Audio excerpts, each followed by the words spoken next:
All right. Hey, great day, everybody. We are live. Matthew Britt here coming at you from Ottawa, Ontario, Canada. Great to be here. Really excited for this interview. I've known this guy for over a decade now, but just getting reconnected and looking forward to having him on the show. But first, as always, my good buddy, Mr. Jim Gale. How are you, my man? Hey, Matthew. Doing good. We're preparing for the hurricane. We've battened down everything. We've taken all the loose stuff and put it in the right places. We've got to do a few more things to secure. We've got to secure our birds and a couple other things. But we're feeling relatively well prepared. So we'll knock on wood, see what comes. I'm having some echoing. My voice is coming back in, so let me figure that out. I'll let you guys just start chatting away here. Okay. I guess I'll introduce Dallas though. First off, Dallas Alexander and I met about a decade ago through Visalis. Actually, he was in a relationship with a woman that was in my team, and we built up a little bit of a relationship. But over the years, kind of lost touch, and it's awesome to see him really going after some of his dreams after having to make a tough choice while in the military during the COVID nonsense. Dallas stood his ground on what he believed to be right and had to make some tough choices, but stood by it and, ended up having to make a move out of the military and today pursuing a career as a professional musician. So, hey, Dallas, man, welcome to the show. Thank you. Thanks for having me. It's good to be reconnected again, too. It's been a while. Well, it's great to have you here, man. And why don't we start by just you quickly introducing yourself, where people can find you, and maybe a little bit of your history. Sure. Dallas Alexander, and basically anywhere you look on the internet, there will be something there. There's a good chance it's throttled or censored if it's on certain platforms, which we just found out yesterday.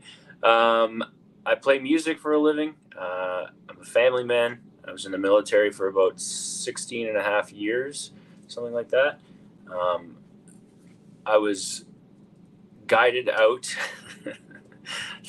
sort of, and pushed towards my new dream, which was awesome and a gigantic blessing. And now this is it. I do music full time and spend as much time as I can with my family and kids, and try to get them into music as well. Not necessarily to play, just immerse them in a different experience, so they come on the road all the time with me, and it's a cool new job. Awesome. And as a military man, so you ran into some new levels of awareness, it sounds like, back in, when did you start kind of red pilling and figuring out that there's something going on that's nefarious? Oh man, that goes back as long as I've been in the military. It's an interesting thing to work for the government, because it's like, I mean, there's probably some examples of worse run organizations, but it's really hard to think of any. Yeah. And I kind of got to see it firsthand, just in everything we did. Not even without going down any super deep rabbit holes. It's just the fact that something like your taxes are being paid to people that just throw them right in the garbage, or hand them out to places that only benefit their own interest, and that's people that work really hard and give up their money, and if they don't, they get threatened or go to jail, and then that money goes to this entity that just, I've never seen a more wasteful entity. Yeah. So it started a long time ago. For me, I didn't really care too much for like serving the government per se. I had more of my own personal reasons that I wanted to be in special operations, and the government was just my airlift, and they paid for my training and they paid for my equipment and they got me there. I think that was sort of why it was not too hard for me to leave when there was just a decision that I had to make, and it made it pretty easy. I never claimed to be a very good soldier. Like, I wasn't great at, following nonsensical orders or just doing stuff that didn't make sense. So it made it really easy for me to make a decision and get out. But to answer your question, I started, just seeing it a long time ago, the kind of corruption and ridiculous waste that the government does. Do you think it's waste, or do you think that there's elements of design in their mishandling of our resources? I think it's both. I think when you see someone ignoring the fact that, you know, Canadians don't have homes or are living on the street, or just like all the stuff that happens in Canada, and we're giving our money away to a bunch of other countries, it's always because there's a kickback of some sort, whether it's power in the next position or it's money to a foundation or whatever it is. It's the corruption is deep. There's a design and a plan for sure. And but it's also just wasteful, and like there's a ton of people in important positions that are stupid, and you would never have those people in that position if it was a business and you were worrying about the bottom dollar and profit and being efficient. It doesn't have to be that way. You just keep taxing people more money, and then they take it and they throw it in the garbage. Yep, that's for sure. Or they, even worse, they use that money to actually enslave us and create control grids around us. Yeah, totally. I think that's, you know, to your point about design, I think it's very much on purpose. It's you don't want a bunch of people that are super free to do as they please and they have all their own resources and everything, because then you actually have to be a good leader instead of someone that, you know, tricks people or scares people into, you know, giving you more and more and more power. Yep, that's right. Fear is the motivator.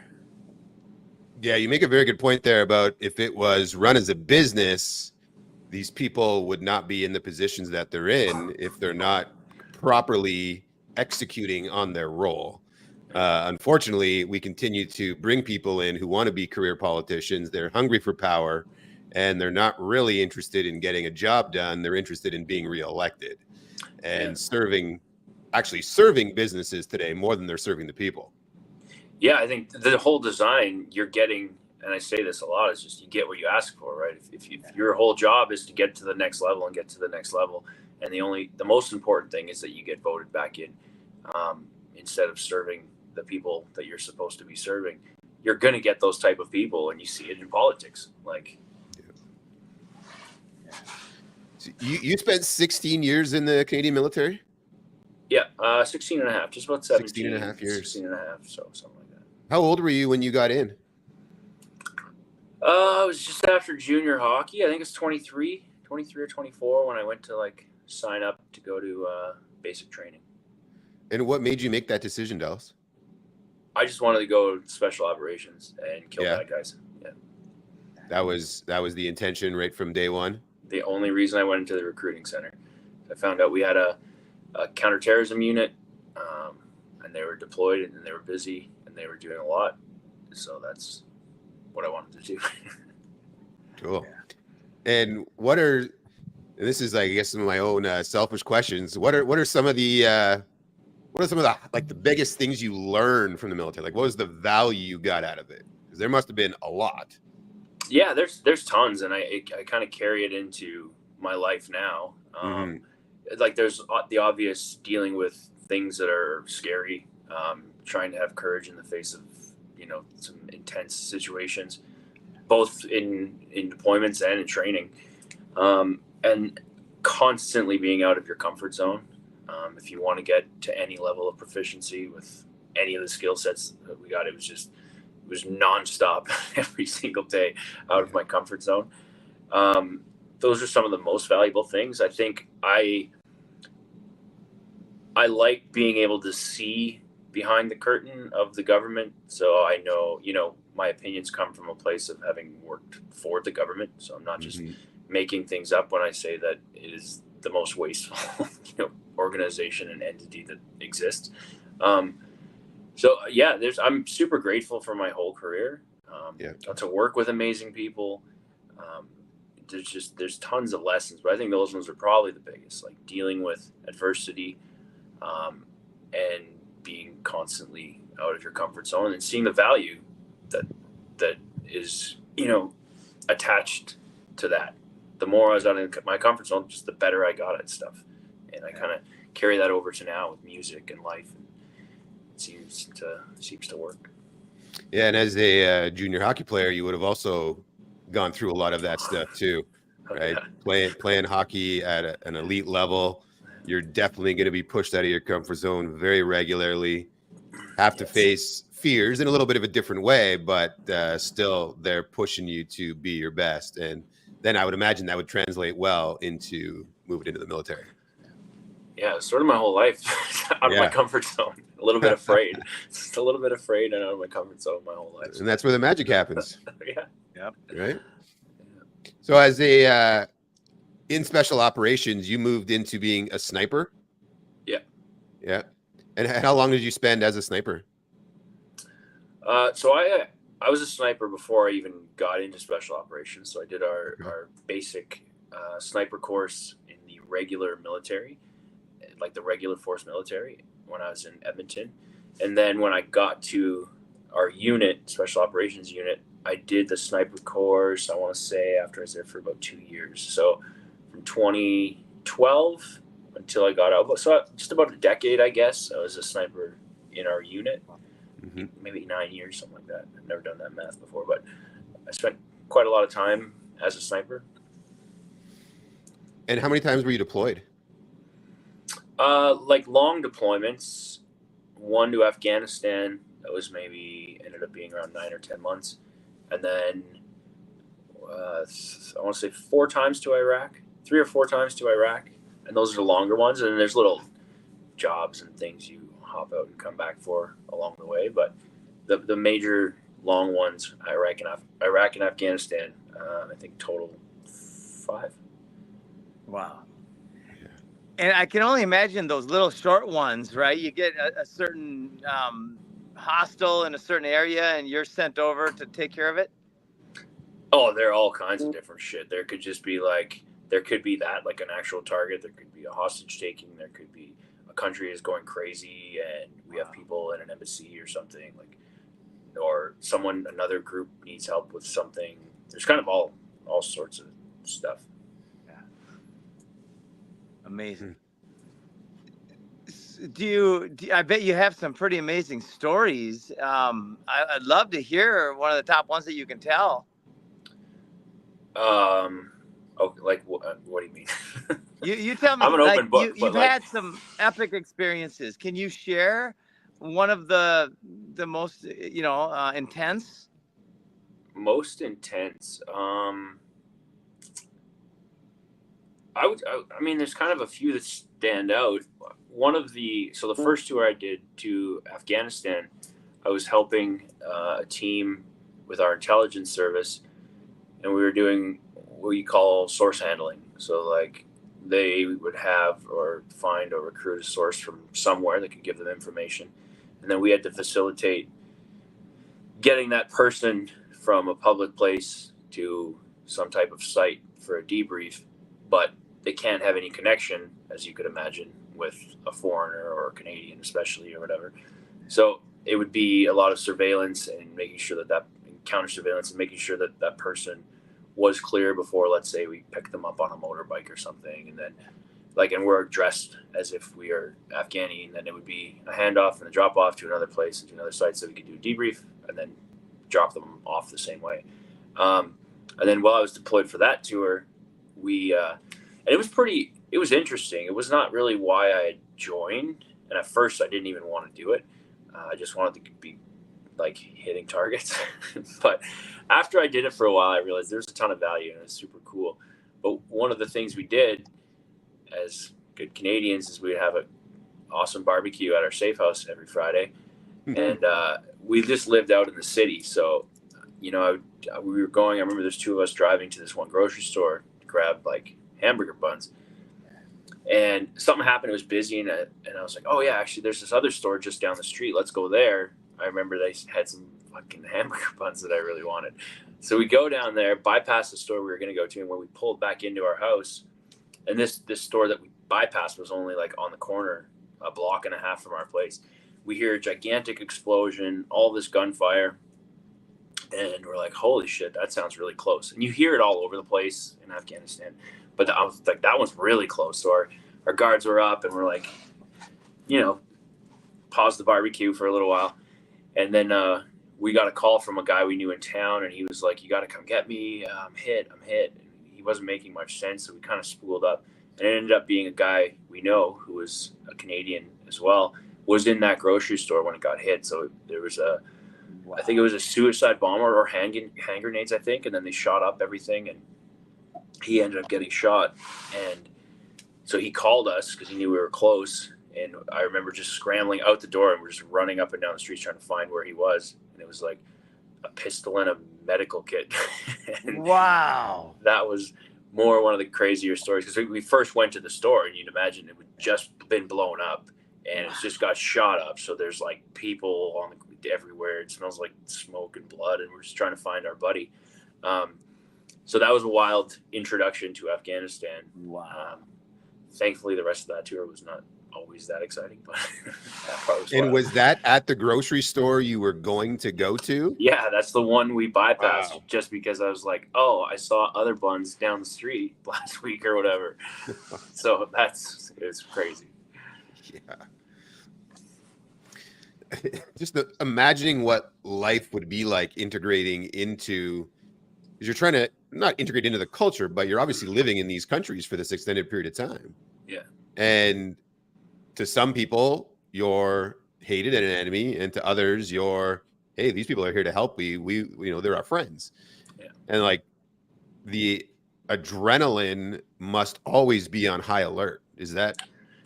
You get comfortable. Yeah. You try not to get complacent, but you definitely get comfortable. Like I would just walk around the city, or I would drive a motorbike around and go to the market and pick stuff up. Like you really want to become immersed in it. Like there's no value to the job we were doing if you just hide in your safe house until you're doing an operation and go back and hide, because you'll always look uncomfortable on a street corner.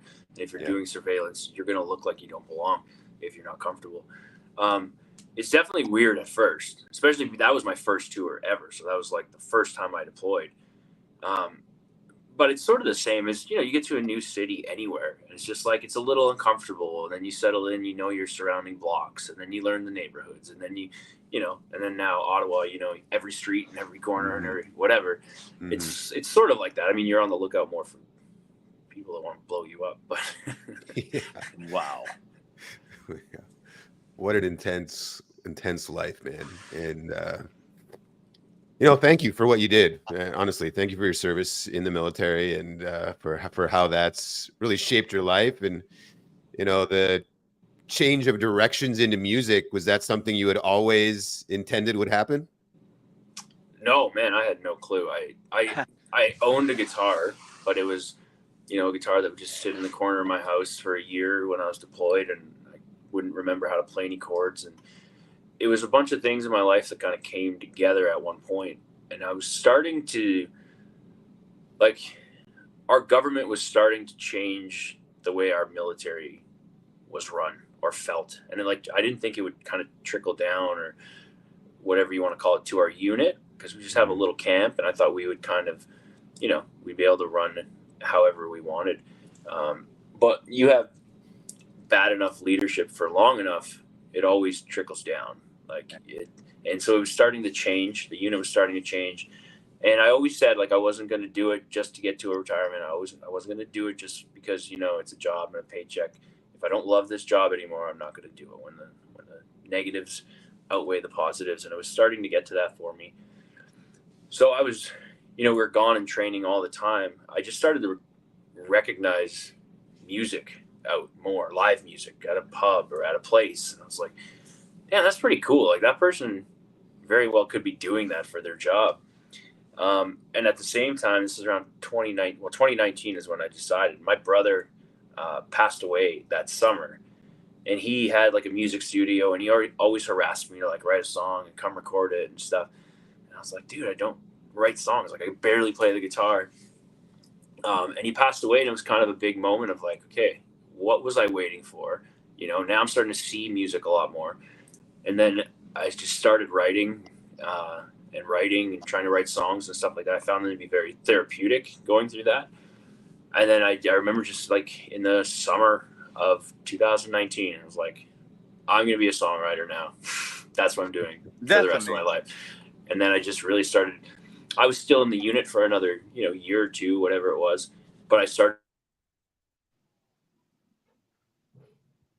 Maybe you got a phone call. Yeah, maybe. All right. He's still here, but Screen went black. And didn't he have a long shot or some kind of? His team, Yeah.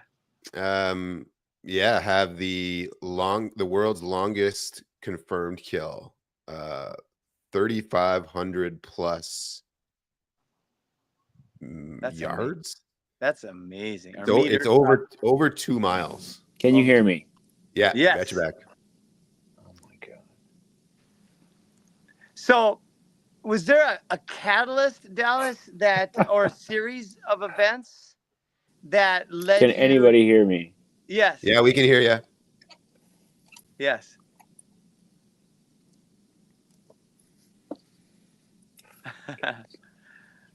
Oh, I've had that happen plenty, brother. Hello. I'm sweating Hello. a lot at this phone right now. Yeah, we can hear you. Okay, let me try and figure this out.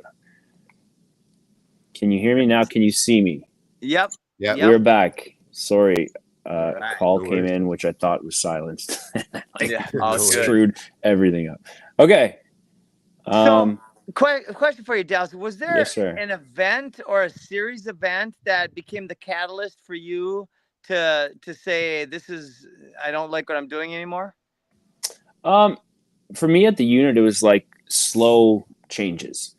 They started doing stuff where I'm like, that doesn't make any sense. This doesn't make any sense. They're putting in like, you have to, and they're all going to seem very small, but like it builds a bigger picture. Yeah. And you think it's a special operations unit, like we're supposed to be mission focused. We're just like it's not like the Army at all. It's not like polish your boots. It's not like you go in, you work out, you go to the fight room, you go to the shooting range, you go to the CQB, you work on other skills, and you go home and get ready to deploy.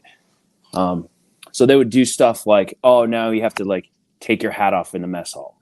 I'm like, well, why? We're just here for a meeting. What's that? Well, that's what they do in the Army. I'm like, and people will be like, okay, it's not a big deal. And I'm like, no, this is a big deal because it's going to get stupider. Trust me. And then like, oh, now guys, you got to put your shirt on when you're working out in the gym. I'm like, Oh my god. again, I'm like, well, okay, but why? They're like, the fucking gym is right beside the pool and it's all windows. Like what difference does this make? And I guess it's just, sensitivity of people around or whatever. Oh. And then it would change to like just all these little things, and we're getting 1,000 of these tiny little cuts, and I could just see that it was changing. Then they start implementing these like sensitivity courses, like you need to be sensitive to whatever indigenous, and you need to be sensitive to like different genders. You need to be insensitive to like make sure there's just all these things. And I'm like, I just want to go to the range. I want to do my job, and I also don't want to work with people that are too sensitive in a job like this. Yeah. No. And I grew up on a Métis settlement. I am indigenous. I'm like, I'm not doing this stupid course. And so I started getting in some like administrative trouble. They're just like, hey, you haven't done any of these courses yet. Like, yeah, newsflash, I'm not doing any of them. I'm going to the shooting range. And so I was starting to ruffle a bit of feathers that way. And then the COVID stuff all happened, and I didn't think, again, naively, that it was going to kind of penetrate our camp. I was like, okay, the world's gone crazy. At least in here, we're just going to go fight and shoot and train and go home. And then like, oh, you got to wear a mask here, not over here. Then sometimes you got to put it on if a certain person's around. And I just, right out the start, I'm like, I am not playing this game, not even one tiny bit. And so, yeah, I got more and more trouble. Like people would be sending papers to my sergeant major, like Dallas was in here without a mask. So it was just like that. So I drew a line in the sand, and then I was just being stubborn. Like, Yeah. and then at one point it was just like, okay. And I got kind of tossed. Good for you. I got tossed out of a lot of places myself, and not as significant as what you got tossed out of. But it's awesome, and that's what it takes is more people saying, I'm not doing that. When we have The funny thing is like that's what they selected me for, like to stand up for the things and not to be bullied. And then they try and bully me, and they're surprised it's not working. I'm like, wrong guy. Like, what? Yeah, look at my record. And that's so surprising. He got cut out there. Man, there's a lot of energy. energy shifts going on right now, man. Such an amazing time with all this stuff going on. But do you study like kind of from a military perspective? Like, do you think that we are at war right now? I don't think there's a time that I recall that we were not at war in some way or another. Yeah, yeah. Who do you think we're fighting against right now? Like, if you take the biggest picture that you can imagine, where is this war at? What's the catalyst for it? What's the origin of this? Biggest picture, I think we're fighting ourselves. Like, I think we're fighting our own neighbors. We're fighting being divided. We're fighting not living like in a loving kind of open-minded way, although everyone tries to pretend and disguise their own virtues as such. And it's just like the war is, it's right fucking here on the screen that we're talking on. And I think that's the biggest thing. I don't, there's threats all over the world. There's bad guys that want to do bad shit to each other, to us, to everywhere. But I think the way we mix ourselves in, and I'm speaking kind of Western world governments, with almost the priority being profit or power over, doing good, which is how we disguise it when it comes through the news. Yep. That means we're at war everywhere. The war machine, the money that gets made because, we're always constantly at war, is a ridiculous amount of money. Yeah. It's one of the biggest drivers there is of death and suffering and economy. Yeah, I think that we're you said we're at war with ourselves, right? And Sun Tzu said, "Know thyself, know thy enemy. 1,000 battles, 1,000 victories," right? And it seems like we're in a war with good and evil or something. This seems so big and so well orchestrated. It's phenomenal. Yeah, well, I mean, I think in any aspect of war, internal or external, it's good and evil. It's always, you're not going to have good and good fighting. I mean, sometimes it's evil and evil. But I don't know. I just think it really is everywhere. It's crazy. Like it's neighborhoods. It's, who do you vote for now? I hate you. It's like, and it's just from your community, stretch it out. It goes across the entire globe right now, some type of war. Yeah. You make a great point around the military choosing you because of your ability to stand up for yourself and, not be weak and maybe take orders, but push back against that stuff. I think one of the reasons why we've been steamrolled is because most men today have never been punched in the face and had to stand up for themselves. Yeah. There's a lot of that's occurred. And unfortunately, if you've never had to be in that situation where you have to have a backbone and some balls and be willing to stand up and fight for something, it makes it very easy for you to fall for anything and comply. And I think part of why we ended up in this situation, especially during the COVID era, which is still very much in effect today, as you see people driving around today still with masks on their face alone. Yeah. We've got a bunch of men who are literally pussies. They have never had to stand up for themselves. Yeah, it's kind of the only way you can go somewhere and then be bullied into covering up your face, even if you don't want to. Yeah. Just you don't want confrontation. There's a ton of people I know. They're just like, I don't want the confrontation. Like, you go to the grocery store, people are always coming up to you. I'm like, I don't care. You know what I mean? You want to wear one? Go ahead. I literally don't care what anyone else wears. Fucking wear 10 masks. Just leave me the hell alone. Yeah, exactly. So when you were deployed, Dallas, I was telling Jim earlier that you were part of the sniper team that has the longest confirmed kill. Yeah. How long did you guys spend in that country and that particular mission for that stuff to happen? And maybe tell us a little bit about that story. Sure. Yeah. That tour ended up being, I think, about 6 months. And that long shot and kind of the week of fighting around it was right at the tail end of it, actually. And we were in a position on the river in Mosul at the top of this building. And we were there. It was kind of an on and off thing because we were supposed to support an Iraqi push an Iraqi push against ISIS in like the old city downtown of Mosul, which was their real last stronghold. So we were there observing for forever. I think in total by the end of the tour, we were there 54 days or something. Wow. But we would go in like a week or so, 2 weeks sometimes, and then observe. And if there was ISIS, we could do like, we'd call some airstrikes or a little bit of fighting. But then if the Iraqis were not ready to push, we'd go back and do some other missions in the country and then go back to Mosul when we thought they were going to push. So we had a lot of time to build a really good intelligence picture from that position of what we saw. And when the Iraqi push finally happened, we started engaging the ISIS fighters that we saw that were, like we just watched the gun battle in the streets, like ISIS fighting the Iraqis. And Wow. we were observing perpendicular, but from, 3.5 kilometers away.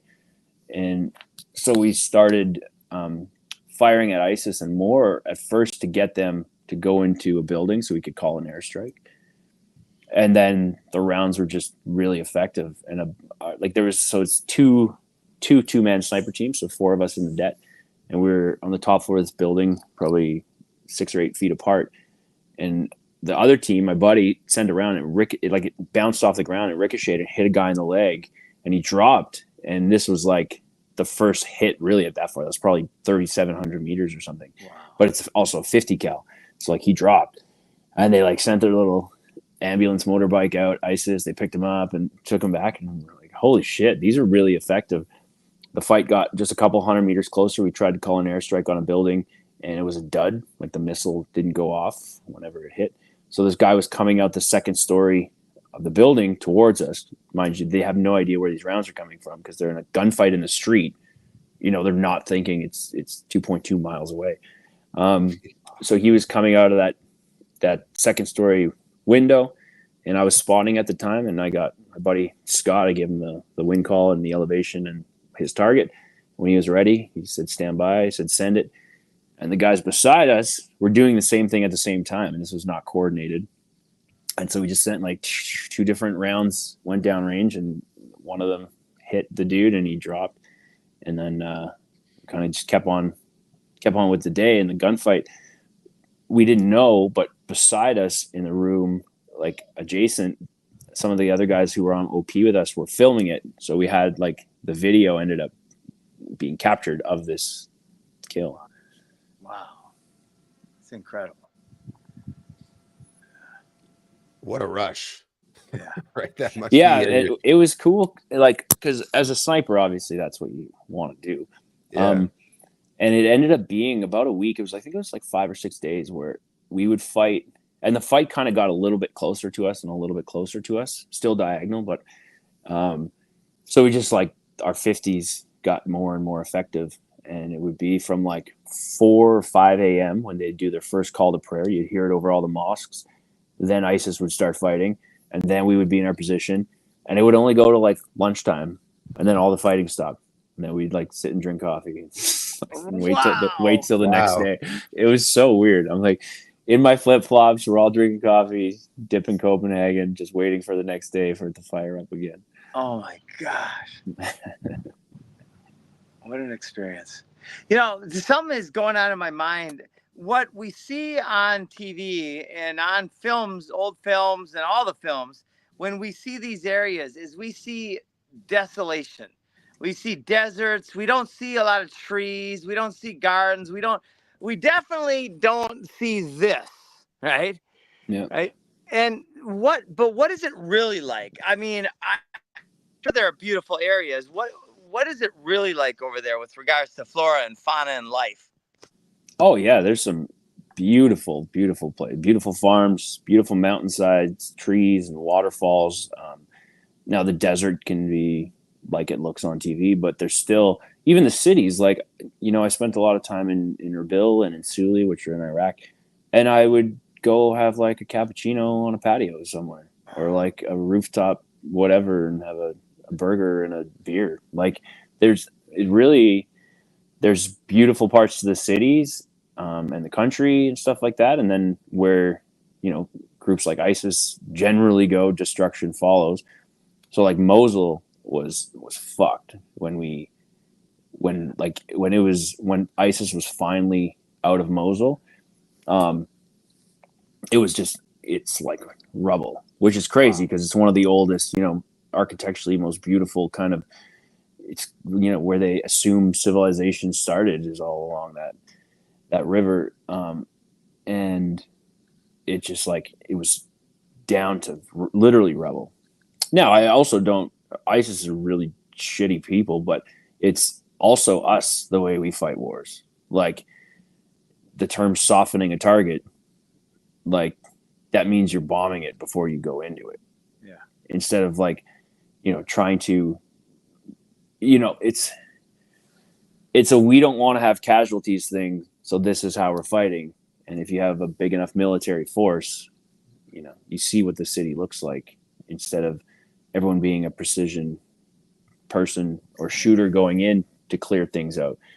And I get it. It's like, war is crazy because you don't want to, put a squadron of guys that cost fucking $100 million to train each of them, and then one IED and they're all gone, And when you have a group like ISIS, let's say, or Al Qaeda, and they can be in these positions early, or they grew up there, or they live there, there's tunnels, there's booby traps, there's literally anything your devious brain can imagine, they are able to do. And so it sucks, but this is why cities are ravaged after there's war. It's both sides. It's ISIS blowing up everything. It's fucking us blowing up everything. Just everyone's blowing shit up. And then a lot of times there's contracts awarded to rebuild these cities.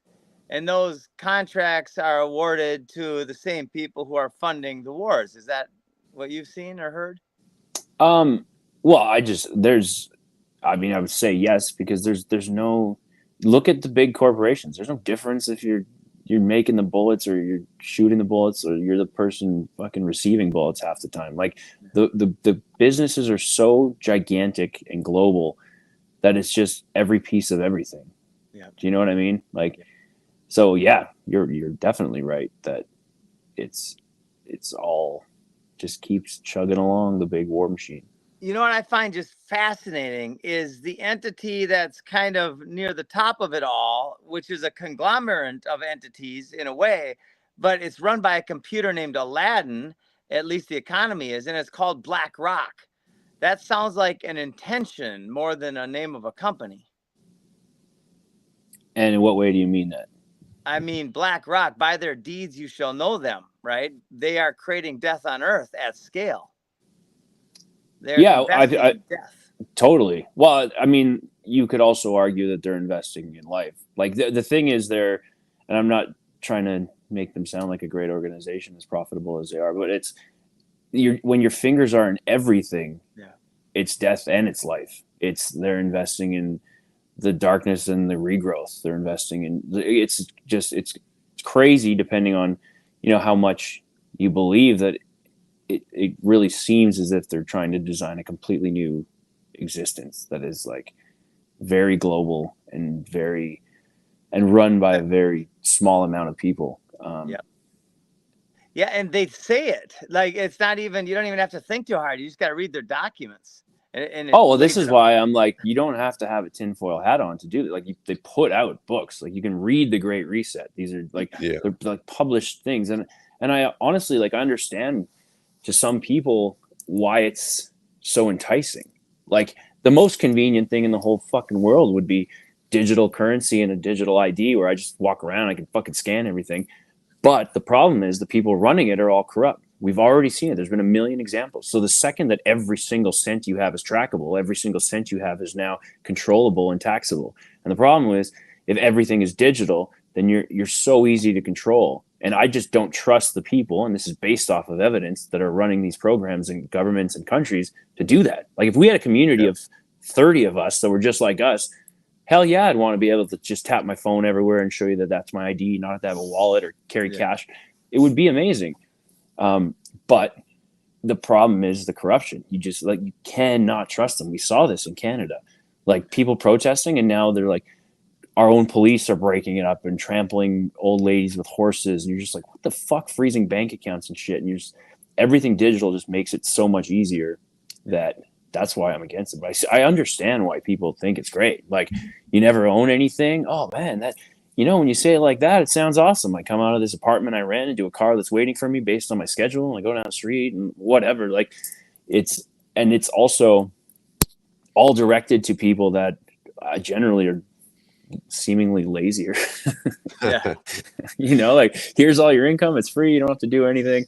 It's just all digital, and here's your points, and have a good life, and just don't look over here at the other shit we're doing. Don't look up. Yeah. Fuck. Yeah, I'm like you, man. I get it. The convenience that is stacked on top of all of these things and the shiny luster they paint on it, I can see why it's attractive. And I would agree. If I didn't have to carry my wallet with me everywhere and I could use my eye to validate that it's me and pay for everything, yeah, great. And I can't fucking trust these people at all. That's right. We've been seeing it for decades. For myself, I worked in a steel yard in 2001, literally bending and cutting steel that went into tall buildings and bridges and skyscrapers. So when that event took place, everybody that I worked with, we were all looking at each other going, there's something more to this story, because what we just saw happen is not true. And once I really understood that, it's never been the same, right? You can't trust these people in power to have our best interests in mind. So why would we be so complacent to turn over everything in our life to them? Yeah. That's a recipe for fucking disaster. Couldn't agree more. And I think I also think on the positive side is, as fucked up as everything is, I don't think it's like an all-powerful, there's no way to resist. Do you know what I mean? Like, when people are like, oh, it's them and there's nothing you can do and all these things. I'm like, if I just turn off my fucking phone for a day, my life is really good. Like, I can go walk wherever I want, go hike in the mountains, spend time with the family, cook a good dinner, have a steak. I'm like, none of that was touched. Do you know what I mean? So I think there's balance. There's a ton of fucked up shit happening, and I love to attempt to stay aware of it when I can, but not have it infiltrate every part of my being, because I don't think they have that power, and I also don't want to give it to them, whoever that is. Speaking of that, I have basically become completely enveloped in the solution to all of that, right? And I'd love to share this with you, Dallas. So This is a food forest. And when we achieve mass adoption of taking the poisons out and stewardship of our land, growing food instead of lawns and so on, then mass adoption of that will solve all of it. Everything from cancer and diabetes to deforestation, mass extinction, and tyranny. Right? And it's beautiful. Look at that butterfly there. It's the way we're meant to live. And I believe this is the idea whose time has come stronger than all the armies of the world. Yeah, I agree. I think what you're battling against is, again, the people that profit from diabetes, cancer, fucking all of this stuff, from glyphosate to monocrop, just all of it. It's all goes right back up to this group of corporations that are like, let's give them the food, and then that gives the disease, and we'll give them the pharmaceuticals, and that'll sort that out, and it's just this gigantic system all tied up in this fucking greed, seemingly. For sure. So then the question we're asking is, how do we follow Martin Luther King's advice? Those who love peace must learn to organize as effectively as those who love war, right? And then once we integrate the schools, the churches, the prisons into this system, we don't need new resources. A fraction of the current use of resources directed this way solves all of it and creates a foundation of freedom and peace and food and all sorts of other things. So that's kind of our thing, is let's get really organized together and shine a light on this. Look at that. Isn't that statue cool? It's the arm of the farmer holding up the hand of tyranny and saying no more. Huh. Oh, that's awesome. Yeah. So very cool. We're having fun doing this. And man, I sure love to show you around. If you're ever in Central Florida, We're on a private lake, and we've got a mile-long paved runway bordering the east. And world leaders are learning about this place, and we imagine that we're gonna have them flying in and learning about freedom and peace at scale. I would love to come check it out. Maybe not in the upcoming week, but Right. after Yeah, the right. storm is gone. Yep. Wait, our bananas. This used to, you couldn't even see through here 2 or 3 days ago. We chopped down all these leaves so the bananas wouldn't have so much friction when the winds come. We're trying to make it so they don't get blown over. So Dallas, in your new life as a musician, man, how's that going so far for you? It's going great, man. I just keep I'm like continually, well, for one, out of my comfort zone, but two, surprised by the progress that's happening. Some people have said, like, why would you pick music? Like, you went from one of the hardest jobs to one of the hardest jobs to make a living. And that might tell you something about my level of intelligence. I don't know, but it's a really good time. And to me, something I love about it is, like, there's no end to it. You're not going to master everything in music. So I just continually try to become a better guitar player and singer and songwriter and performer. And then I really, this is my focus. Like, I work every single day, all day long, half the night, most times. If I'm going to do it, I just want to, do it properly, give it my all. Yeah. Are you taking lessons? Like, did you get into taking guitar lessons, singing, all that stuff? Yeah. So I mean, the internet is full of lessons, which is very handy. But I've gone through cycles of doing guitar courses and music theory and voice lessons, and then go away with some stuff to practice and work on, and come back to doing lessons, and just constantly songwriting or writing with other writers, like in Nashville and stuff. So yeah, I'll do anything and everything to just get better at it. That's awesome. How many songs have you written so far? Holy shit. I don't know, maybe a couple hundred, probably a few hundred, maybe. And do you find that getting easier every time you do it? Yeah. I mean, just when I think that, it becomes really hard again too, but it's definitely something, and I've heard a lot of successful artists talk about this.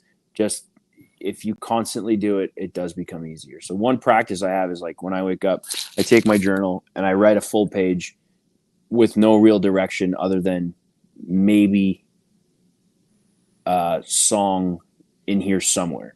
So I can write about anything, this building across the street, whatever, the sun, the curtains, it doesn't matter.